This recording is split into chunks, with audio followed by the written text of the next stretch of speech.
Kenyans whom we arrested. They have been with us. I have their names, but I don't remember their names. They came. They were working with Kyagulanyi's group. 2 Kenyan activists were released from detention in Uganda after President Yoweri Museveni confirmed they were arrested more than a month ago and accused them of working with the opposition to unseat him in the January general election. They are experts in riots. Of course, with our very good intelligence system, we picked them up, and they have been in the fridge for some days. Bob Njagi and Nicholas Oyoo were taken by armed men on 1st October, shortly after attending a rally by Museveni's most prominent challenger, that is Bobi Wine. He claims he was cheated in the 2021. Hi, this is Bobi Wine reaching you from Tungama. I'm sure many of us are shocked in Kenya and in Uganda, the abduction of our brothers Bob Njagi and Nicholas Oyoo, who were abducted by Ugandan security forces, and when demanded for them, the Uganda police denied knowledge of them, the military in Uganda denied knowledge of them, even the habeas corpus which was put in court, the court dismissed it, saying you cannot squeeze blood out of stones. So clearly the Uganda police, the Uganda military, and the Uganda judiciary denied that there was any abduction in Uganda. Just yesterday, the world was shocked when General Museveni came out to actually admit that the security forces in Uganda abducted Bob Njagi and Nicholas Oyoo, the 2 Kenyan comrades, and they were kept in a fridge. Now, by fridge, he meant those torture chambers where they strip people naked, torture them, and leave them in ice or in very cold rooms. It's very unfortunate. That is shocking. But yes, that is the reality in Uganda. Abductions are the order of the day. As we stand right now, a young man called Mugumya from this region was abducted, is still missing. 18 of our comrades were abducted and they're still missing. Just the other day, we buried Comrade Chibalama's wife. The husband has been missing for close to 7 years. That's the situation in Uganda. That is why we are fighting.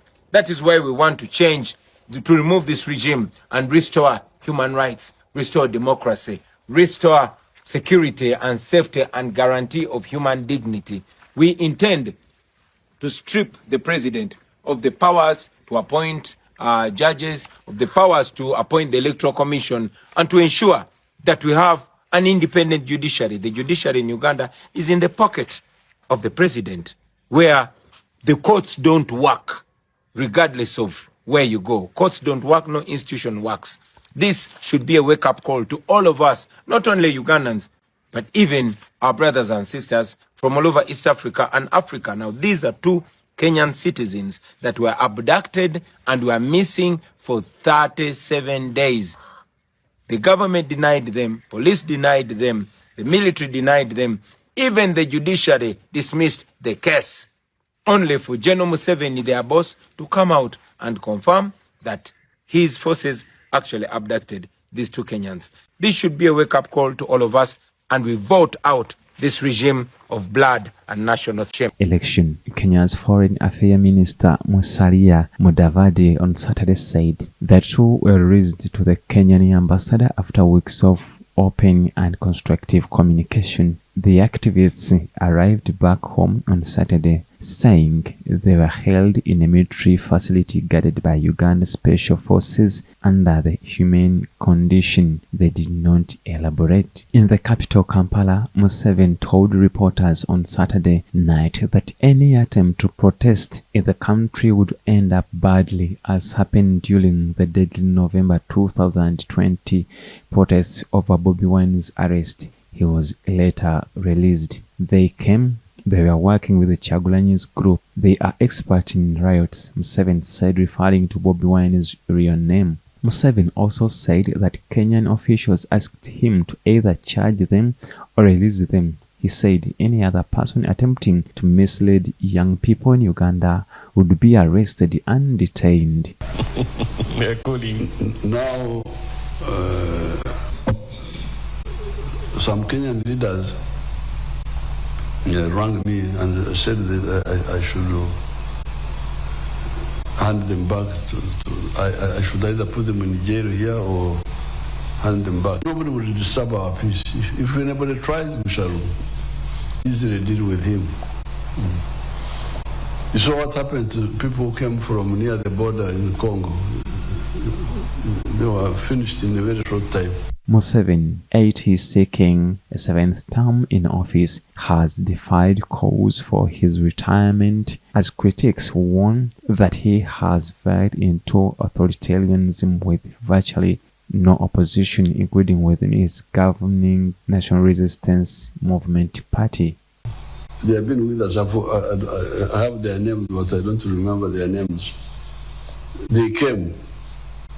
They were working with the Kyagulanyi's group. That they are experts in riots. Of course, with our very good intelligence system, we picked them up. And they have been in the fridge for some days. They're cooling. Now, some Kenyan leaders rang me and said that I should hand them back I should either put them in jail here or hand them back. Nobody will disturb our peace. If anybody tries, we shall easily deal with him. You saw what happened to people who came from near the border in Congo. They were finished in a very short time.